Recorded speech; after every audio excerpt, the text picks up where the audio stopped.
అదరగొట్టే కారం రంగు రుచి ఆచి కారం పొడి. హైదరాబాద్ బులియన్ మార్కెట్ లో ఇవాళ బంగారం ధర పెరిగింది. వెండి ధర తగ్గింది. 24 క్యారెట్ల 10 గ్రాముల గోల్డ్ రేటు 270 రూపాయలు పెరిగింది. దీంతో ప్రస్తుతం అది 1,29,660 రూపాయలకు చేరుకుంది. ఇక కేజీ వెండి ధర 4,000 రూపాయలు తగ్గింది. దీంతో కేజీ ధర 1,96,000కు పడింది. దీంతో కిలో వెండి మళ్లీ 2 లక్షలకు కిందకు చేరింది.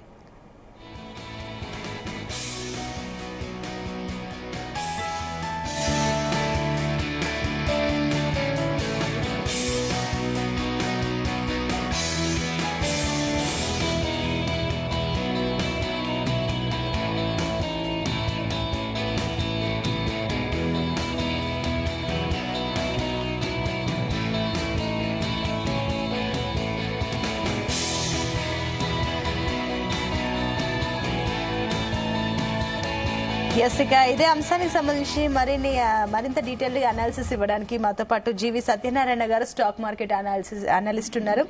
ఎస్ సత్యనారాయణ గారు, గుడ్ మార్నింగ్ అండి. నమస్తే, గుడ్ ఆఫ్టర్నూన్. చెప్పండి. ఎస్ సత్యనారాయణ గారు, సో ఏంటి అసలు ఈ రోజు ఉన్న పలంగా గోల్డ్ రేట్ పెరిగింది, వెండి రేట్ చూస్తే తగ్గింది, ఏంటి దీనికి గల రీజన్స్ ఏంటి అనుకోవచ్చు? ఓకే, ఇక్కడ ఏం జరుగుతుంది అంటే ఇప్పుడు అమెరికాలో ఇన్ఫ్లేషన్ డేటా వస్తుంది, దానికోసం వెయిట్ చేస్తుంది అక్కడి మార్కెట్లు. ఇన్ఫ్లేషన్ డేటా కనుక ఓకే అయిందా అంటే అది ఇన్ఫ్లేషన్ ఎలాగో పెరుగుతుందని తెలుసు. ఎందుకంటే ఈ ఎక్కడైతే షట్ డౌన్ జరిగిందో అంటే అమెరికా ఏదైతే గవర్నమెంట్ షట్ డౌన్ జరగటం తర్వాత మళ్ళీ రావటం ఇవన్నీ ఒకటి, వడ్డీ రేట్లు కట్ చేస్తారనేది ఒక వార్త. దాంతో ఏమైతుంది, ఎక్కడైతే ఏదైతే బాగా హైకి వెళ్తుందో అక్కడ ప్రాఫిట్ బుకింగ్ జరుగుతుంది. అయితే అక్కడ జరిగింది ఏంటిదంటే గోల్డ్ కంటే సిల్వర్ ఎక్కువ ఫాస్ట్ గా పెరగటం, ఒక వారంలోనే అంటే లాస్ట్ వీక్ బాగా పెరగటం, 2 లక్షలకి టచ్ చేయటం. దాంతో పాటు అయితే ఇప్పుడు లేదు, మళ్ళీ ఇప్పుడు పాజిటివ్ లోకి వెళ్ళిపోయింది. అది ఏది సిల్వర్ ఇప్పుడు 4,000 ప్లస్ లోకి ఉంది. ఇప్పుడు ఏది సిల్వర్ ప్లస్ లో ఉంది, గోల్డ్ కూడా ప్లస్ లోనే ఉంది, కాపర్ కూడా ప్లస్ లోనే ఉంది. కాబట్టి ఏం లేదు, 2 లక్షలు అక్కడ నిలబెట్టేస్తారు. ఎందుకోసము అని అంటే ముందు మెయిన్ అయితే మాత్రం అక్కడ ఇన్ఫ్లేషన్ డేటా కోసమే ఎదురు చూస్తున్నాయి. ఇన్ఫ్లేషన్ డేటా కనుక ఇవాళ సాయంత్రానికి వస్తుంది, అప్పుడు దాన్ని బట్టి మళ్ళీ గోల్డ్ సిల్వరు ఆ డేటా అనమాట అంటే దాంతో మార్కెట్ లో కొంచెం అబ్జర్వ్ చేస్తున్నాయి. దాన్ని బట్టి ఇప్పుడు గోల్డ్ సిల్వర్ కొంచెం ఇవాళ ఫ్రైడే ఒకటి, వీకెండ్ ఒకటి కొంచెం వాలటాలిటీ ఉంటుంది. పాజిటివ్ లోనే ఉన్నాయి ఇప్పుడు ప్రెసెంట్ అయితే 3 కూడా మన ఏవి గోల్డ్, సిల్వర్, కాపర్ అవి మనం గమనించాలి, చూడాలి. ఇప్పుడు మన ఓకే ఇంతవరకు గోల్డ్ సిల్వర్ ఓకే పాజిటివ్ లోనే ఉన్నాయి. ఇప్పుడు గోల్డ్ వచ్చి మన అంటే మామూలు ఎంసెక్స్ లో వచ్చి 4,000 దగ్గరలో ప్లస్ లో ఉంది సిల్వర్, గోల్డ్ వచ్చో 473, 500 దాకా ప్లస్ లో ఉంది. కాపర్ వచ్చి కిలో 20 రూపాయలు ప్లస్ లో ఉంది.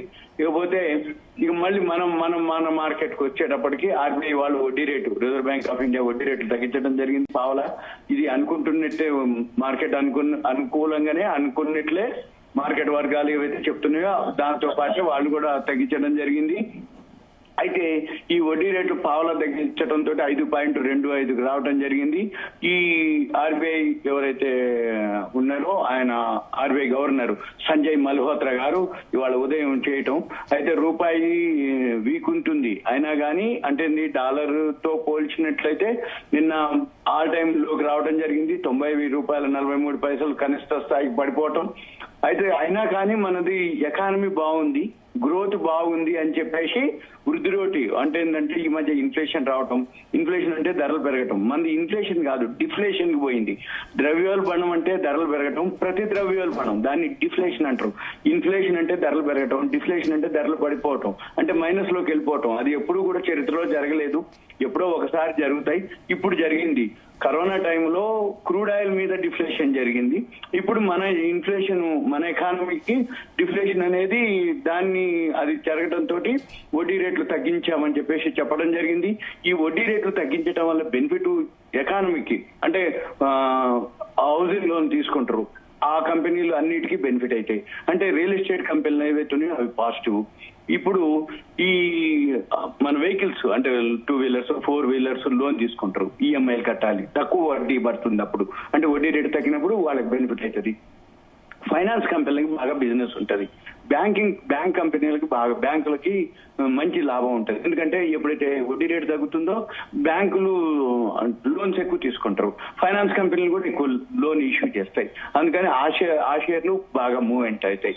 అయితే ఈ సంవత్సరంలోనే అంటే 2025లోనే ఫిబ్రవరిలో తగ్గించడం, ఏప్రిల్లో తగ్గించడం, మళ్ళీ ఇప్పుడు జూన్ లో డైరెక్ట్ గా 50 పాయింట్లు తగ్గించడం, ఇవన్నీ అనమాట. అంటే రూపాయి పావలా తగ్గింది ఈ సంవత్సరంలోనే. అంటే 2 సార్లు పావలా ప్రతి 2 నెలలకు ఒకసారి రిజర్వ్ బ్యాంక్ ఆఫ్ ఇండియా ఈ క్రెడిట్ పాలసీ అనౌన్స్ చేస్తారు. అయితే మార్కెట్ కి అనుకూలంగా ఏంటిదంటే ముందే ఒక ఇన్ఫర్మేషన్ ఇవ్వడం జరుగుతుంది. ఇప్పుడు సపోజ్ ఇవాళ 5వ తారీఖు అనౌన్స్ చేశారంటే 2 రోజుల ముందు నుంచి, అంటే వాళ్ళు శుక్రవారం, గురువారం, బుధవారం 2 రోజులు మీటింగ్ పెట్టి వాళ్ళు చర్చలు చేసి ఇవాళ ఉదయం 10ంటికి అనమాట. ఎప్పుడైనా కానీ క్రెడిట్ పాలసీ ఏదైతే మన 2 నెలలకు ఒకసారి అనౌన్స్ చేస్తారో 2 రోజులు తర్జన భర్జన చేసి ఏం చేయాలనేది డిసైడ్ చేసి 3వ రోజు పొద్దున్నే 10 గంటలకి అనౌన్స్ చేస్తారు. ఇవాళ ఉదయం అనౌన్స్ చేశారు.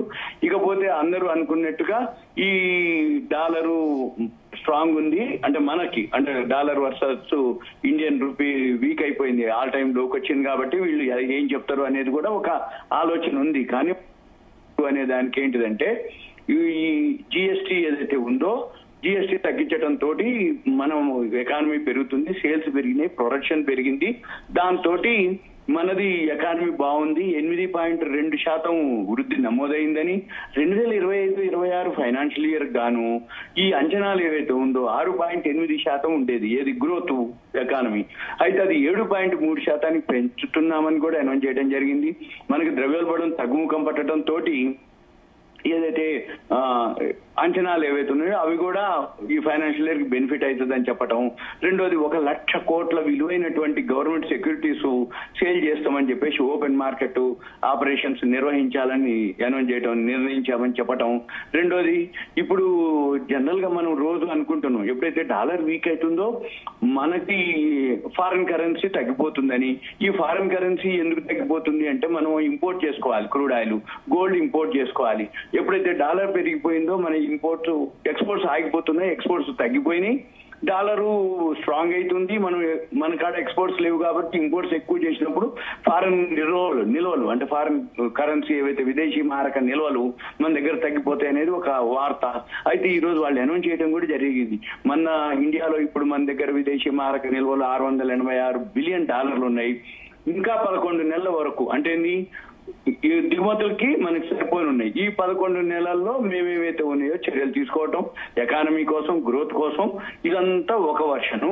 పాజిటివ్ మార్కెట్లు ప్లస్ లోనే రన్ అవుతున్నాయి. ఇప్పుడు ఇక అంటే 350 పాయింట్లు ఇప్పుడు ప్లస్ లో జరుగుతుంది. ఏది బిఎస్సి సెన్సెక్స్, నిఫ్టీ వచ్చి 113 పాయింట్లు ప్లస్ లో జరుగుతుంది. ఇక ఇది ఒక వర్షన్.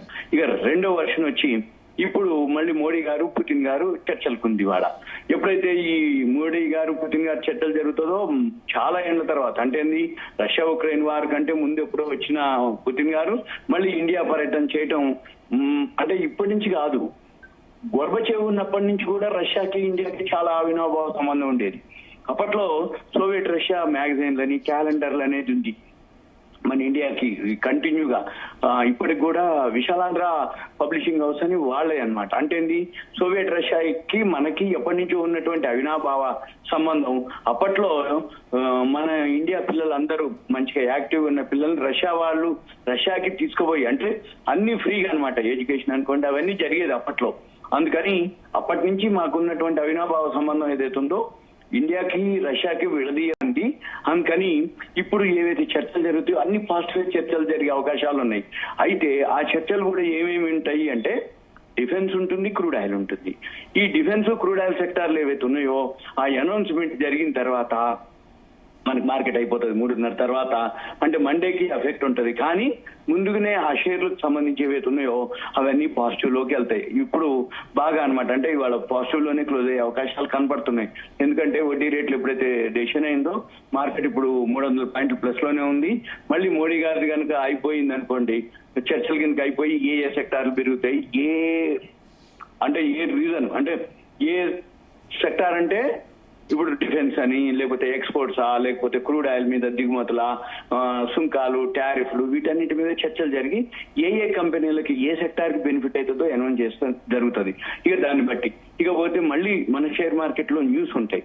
ఉదాహరణకి ఇప్పుడు నిన్న హిందుస్థాన్ యూనిలివర్ డీమెర్జ్ అయింది. దాంట్లో ఉన్నటువంటి క్వాలిటీ ఐస్ క్రీమ్ ని విడగొట్టి హిందుస్థాన్ యూనిలివర్ ఒక్క షేర్ ఉన్న వాళ్ళకి ఒక షేరు క్వాలిటీ ఐస్ క్రీమ్ ఇవ్వడం జరుగుతుంది. అది ఈ రోజు నుంచే అమలు. అది అడ్జస్ట్ అవుతుంది అనమాట. అంటే నిన్నటి వరకు రికార్డ్ డేట్ అంటాం.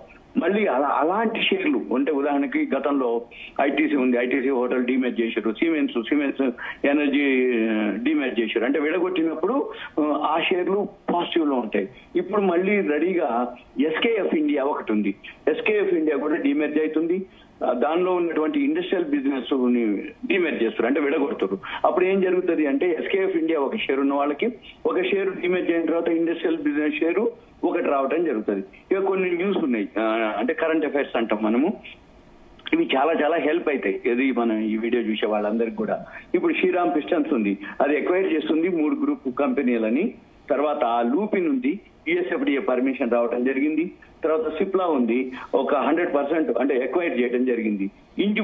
ఇంజుపెరా హెల్త్ సైన్సెస్ అనే ఒక కంపెనీని ఎక్వైర్ చేయడం జరిగింది. ఎక్వైర్ చేయడం అంటే ఆ కంపెనీ సంపాదించిన లాభాలు కూడా ఇక సిప్లాకే వర్తిస్తాయి అన్నమాట.